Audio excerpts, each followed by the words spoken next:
My wife has told me that forbidden to ever sell that car again.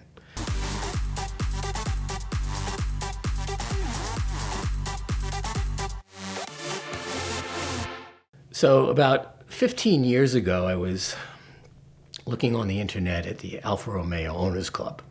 And what do I come across but a 1965 Giulia Spider? And it's in my town.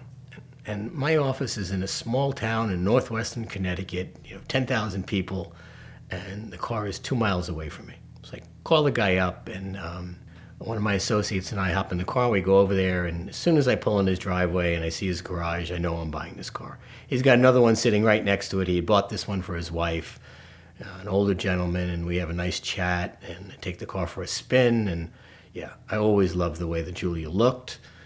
To me, it looks like a small California Spider. And there's that old saying, though, you're not really a car guy unless you've owned an Alfa Romeo, if you're willing to take that on.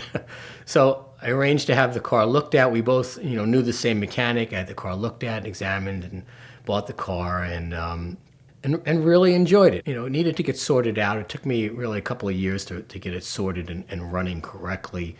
And I brought the car on many rallies over the years. I was able to get it on the Colorado Grand, and the only way I was able to do that was by sponsoring. I had been sponsoring the Colorado Grand anyway for a couple of years, and they said to me, why don't you get a car and come on out? So when I bought this car, I called them. I said, I know it doesn't really qualify. It's supposed to be 61 or older, but I am a sponsor. Would you consider letting me bring this? And they said, it's a continuation car. Most people can't tell that from a Giulietta. So yeah, bring it. So I brought it out Colorado and did the Grand, and I just had a great time with it. And I had it out going to the Sun Rally in Montana a couple of years, and brought it down to the Carolina for the Carolina Trophy. And one year I sent it out to do Montana and Colorado back to back. They were back to back weeks, and it was making a little bit of funny noises while I was in Colorado, in Montana first, and then in Colorado the engine just it had it. It started knocking, making funny sounds, and so I shut it down, had it shipped to a gentleman in Wisconsin, and all he did was rebuild Alfa engines, and spent some time there. And the rally is sponsored also by Mercedes-Benz, so they give you an AMG car to drive for the rest of the time, which was a lot of fun, a lot more dangerous than driving an Alfa through the mountains, but it was still fun. And I got the car back several months later, and it was 1750 pistons in it. The car really ran unbelievably well with a lot more low end, and that's the engine that I feel it should have had in that car, but they hadn't gotten there yet to the 1750. So I've had the car ever since, and about 3 years ago I was thinking about getting something that I could drive more on a daily basis. The problem with living in the Northeast and having a two-seater convertible, an older car, is that you can't drive it. A lot of time it's too hot, it's too cold, it's too wet, it's too snowy, it's too something. There's all these reasons why you really don't want to take it out, or it's not safe to drive, or just not comfortable to drive. So I decided I would get myself a Boxster S to knock around in for a little while, and I sold the Alfa to a dealer friend of mine. And one of the things I said to him, I said, if I really regret this, and he said, if you really regret it, you could have it back.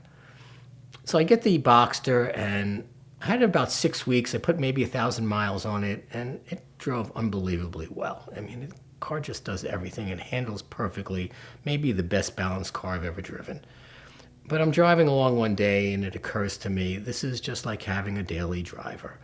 The top goes down with the push of a button. There's Bluetooth. The windows go down. You know what's going to happen every single day. You start the car. It's always going to start. It's always going to perform. Everything's going to work.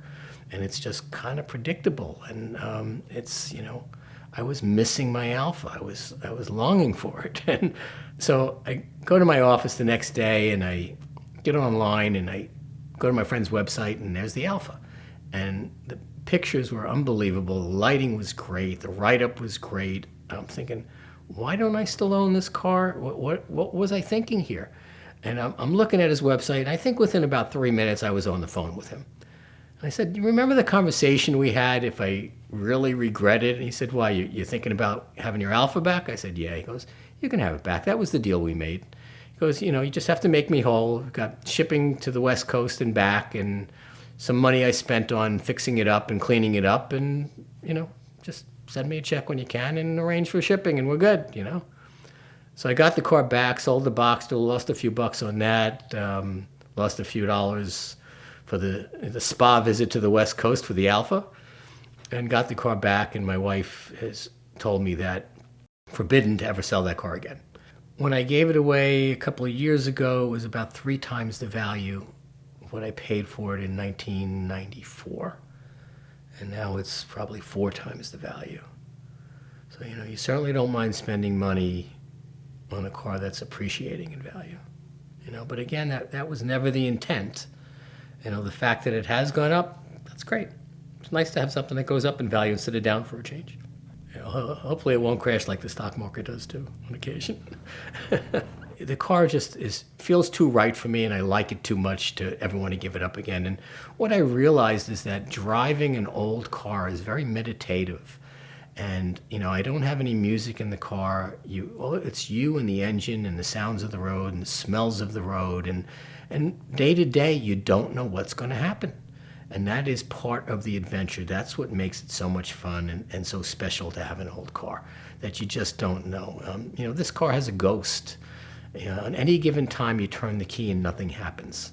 And I have changed every part and rebuilt every part that you could imagine. And numerous people have done the work for me, and still happens. You'd be driving along, everything's great. You stop, you get out, you go in a store, you come out, you turn the key, nothing. Most of the time I can wait 30 seconds and turn it and it'll start, sometimes not. There have been rallies I've been on where I had to park on hillsides the whole time. In May of this year, I sent the car down to Jekyll Island, Georgia for a rally, the Orange Blossom Rally by Classic Motorsport magazine. And, we met in Jekyll Island. We then all rallied over to Gainesville, where we stayed for 3 nights and circled around different parts of northern Florida and southern Georgia. Had a great time doing that, and then went from there right to Amelia Island with the car. And I had recently been in somebody's showroom, and he had these 2 beautiful Giulias. And I said to him, did you restore these cars? And he said, well, one of them I restored, and the other one I did what I call a week-long detail. I bring a guy in, and I have him spend a week on the car. And gosh, my car really needed that. So when I was in Amelia, I ran into Wayne Carini, and I started chatting with him. I said, is that something you could do for me? Because he's local to us in Connecticut and friends of ours. And he said, sure. I sent the car directly from Amelia up to Wayne's shop. And he, called me after he had a look at it. And he said, do you want me to take the engine out and do the engine compartment, or is that not necessary? I said, no, I don't think that's necessary. Let's just go through the car, and, and anything else you come across, let me know. And so he started going through the car and started coming across things that needed to be done. The radiator needed to be taken out and redone, and the headers needed to be redone. And then he calls me, we really should take the engine out to, do all this correctly. There's a lot of leakage, even though I wasn't seeing anything on my garage, it was wet. And he goes, we really need to take the engine out to do this right. So the engine came out, which enabled him to also, detail the engine compartment. And he went through the whole car, mechanically, electronically, everything. Rebuilt the starter because sometimes it just doesn't start. And so he figured he'd go through that as well and rewire it for me. And I got the car back about a week ago, and he had told me the timing wasn't right. He said, it's running really great now. And I said, Wayne, I thought it was running great when I had it on the rally, so... I'm curious to see. And as soon as I got in the car, I could just feel the difference. So immediately started driving the car, and the acceleration was better. It sounded better when it was shifting. Everything about it runs better, and it's cleaner than it's ever been. It's now a car that's ready to drive and to take some abuse for the next few years for me. I'm not a collector. I drive my car. Every time I see a really nice one, I think, maybe I will have it restored. And then I think about it for a few minutes. I don't want that. I want a car that I can drive and put it in my garage. And if I have a chip or a ding, so be it. That's okay. It's more fun for me to drive the car than to, have a car that is a trailer queen and I'm afraid of, it getting hit. or chipped or dinged or something like that. I'd much rather have a car that's fun to drive and not worry about it as much. The story of your dream car starts with finding it, and the best way to do that is with Autotempest.com. Autotempest allows you to compare the results from Craigslist nationally with all the top listing sites. So visit Autotempest.com today, and before long, you'll be making some amazing car stories of your very own.